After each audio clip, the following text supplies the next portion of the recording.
بسم اللہ الرحمن الرحیم۔ اللہ کے نام سے شروع کرتا ہوں جو بڑا مہربان نہایت رحم والا ہے۔ قل هو اللہ احد اللہ الصمد لم یلد ولم یولد ولم یکن لہ کفوا احد۔ اے حبیب صلی اللہ علیہ وآلہ وسلم آپ فرما دیں کہ وہ اللہ ایک ہے، اللہ بے نیاز ہے، اس کی کوئی اولاد نہیں اور نہ وہ کسی کی اولاد ہے اور کوئی بھی اس کا ہمسر نہیں۔ سورۃ اخلاص کے فضائل۔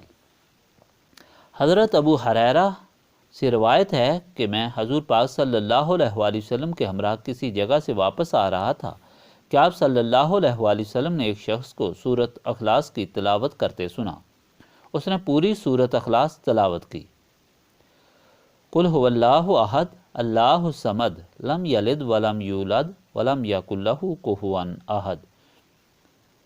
اس کی یہ پوری سورۃ اخلاص آپ صلی اللہ علیہ وآلہ وسلم نے سن کر ارشاد فرمایا، واجبات، اس کے لیے واجب ہو گئی۔ میں نے عرض کیا، یا رسول اللہ صلی اللہ علیہ وآلہ وسلم کیا چیز واجب ہو گئی؟ آپ صلی اللہ علیہ وآلہ وسلم نے فرمایا کہ اس کے لیے جنت واجب ہو گئی۔ مطلب یہ کہ سورۃ اخلاص کی تلاوت کی برکت اور ثواب کی وجہ سے اللہ تعالیٰ نے اس شخص کے لیے جنت کے دروازے کھول دیے ہیں۔ حضرت ابو ہریرہ فرماتے ہیں کہ میں نے ارادہ کیا کہ اس شخص کو یہ بشارت دوں، پھر مجھے خطرہ محسوس ہوا کہ وہاں جانے سے حضور صلی اللہ علیہ وآلہ وسلم کے ہمراہ ظہر کی نماز فوت ہو جائے گی، لہٰذا میں نماز کے لیے رک گیا اور نماز کے بعد اس شخص کو بشارت دینے گیا، لیکن وہ شخص وہاں سے جا چکا تھا۔ اس حدیث پاک کو امام مالک، امام نسائی اور امام حاکم نے سند صحیح کے ساتھ روایت کیا ہے۔ حضرت ابو ہریرہ سے روایت ہے کہ حضور پاک صلی اللہ علیہ وآلہ وسلم نے ایک بار ارشاد فرمایا کہ تم لوگ انتظار کرو، میں تمہارے سامنے قرآن مجید کا تیسرا حصہ تلاوت فرماؤں گا۔ تو صحابہ کرام انتظار میں بیٹھ گئے۔ تو نبی کریم صلی اللہ علیہ وآلہ وسلم باہر تشریف لائے تو اس وقت آپ صلی اللہ علیہ وآلہ وسلم نے سورۃ اخلاص کی تلاوت فرمائی۔ پھر آپ صلی اللہ علیہ وآلہ وسلم اپنے کاشانہ اقدس میں تشریف لے گئے تو ہم میں سے ایک صاحب نے کہا کہ مجھے یوں محسوس ہوتا ہے کہ یہ سورۃ اخلاص کی فضیلت آسمان سے بذریعہ وحی نازل ہوئی ہے، اسی وجہ سے آپ صلی اللہ علیہ وآلہ وسلم گھر میں تشریف لے گئے ہیں۔ پھر آپ صلی اللہ علیہ وآلہ وسلم باہر تشریف لائے۔ آپ صلی اللہ علیہ وآلہ وسلم نے فرمایا کہ میں نے تم سے کہا تھا کہ میں تمہارے سامنے تیسرا حصہ قرآن پاک تلاوت کروں گا، تو اچھی طرح سن لو کہ سورۃ اخلاص ایک مرتبہ پڑھنے سے قرآن پاک کے تیسرے حصے کا ثواب ملتا ہے۔ اس حدیث کو امام بخاری نے نقل کیا ہے۔ اس حدیث پاک سے معلوم ہوا کہ خلوص قلب کے ساتھ سورۃ اخلاص 3 مرتبہ پڑھنے سے اللہ تعالیٰ انسان کے نام اعمال میں پورا قرآن پڑھنے کا ثواب لکھ دیتا ہے۔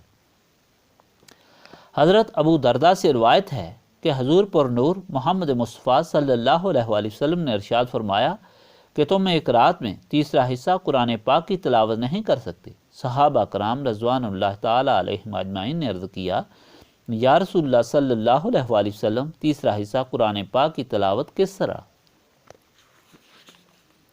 ہو سکتی ہے؟ تو حضور پاک صلی اللہ علیہ وآلہ وسلم نے فرمایا کہ سورۃ اخلاص ایک مرتبہ پڑھنے سے قرآن پاک کا تیسرا حصہ پڑھنے کا ثواب ملتا ہے۔ دوسری روایت یہ ہے کہ اللہ تعالیٰ نے قرآن پاک کے 3 حصے کیے اور تیسرا حصہ سورۃ اخلاص کو بنایا ہے۔ حضرت عائشہ صدیقہ رضی اللہ تعالیٰ عنہ فرماتی ہیں کہ حضور پاک صلی اللہ علیہ وآلہ وسلم نے ایک شخص کو ایک لشکر کا امیر بنا کر بھیجا۔ وہ شخص جب نماز پڑھتا تو جہری نماز کی دوسری رکعت میں سورۃ اخلاص کی تلاوت کرتا تھا۔ جب لشکر واپس آیا تو صحابہ کرام نے آ کر اس شخص کے طرز عمل کا ذکر حضور پاک صلی اللہ علیہ وآلہ وسلم سے کیا تو آپ صلی اللہ علیہ وآلہ وسلم نے فرمایا کہ میں اس سے پوچھوں کہ وہ ایسا کیوں کرتا تھا؟ جب اس شخص سے پوچھا تو اس نے کہا کہ سورۃ اخلاص میں اللہ تعالیٰ کی صفات کا بیان ہے، لہٰذا اس وجہ سے مجھے سورۃ اخلاص سے محبت ہے۔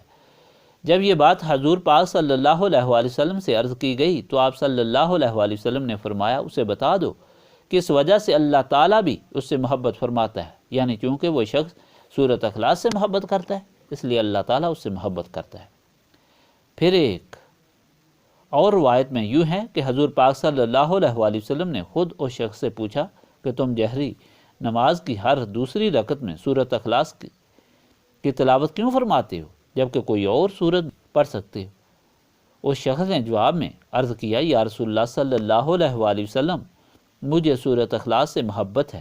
تو حضور پاک صلی اللہ علیہ وآلہ وسلم نے فرمایا اس کی محبت تجھے جنت میں لے جائے گی، یا یہ فرمایا اس کی محبت نے تجھے جنت میں داخل کر دیا۔ اس حدیث کو امام بخاری اور امام ترمذی نے روایت کی ہے۔ سبحانک ربک رب العزت عما یصفون وسلام علی المرسلین والحمد للہ۔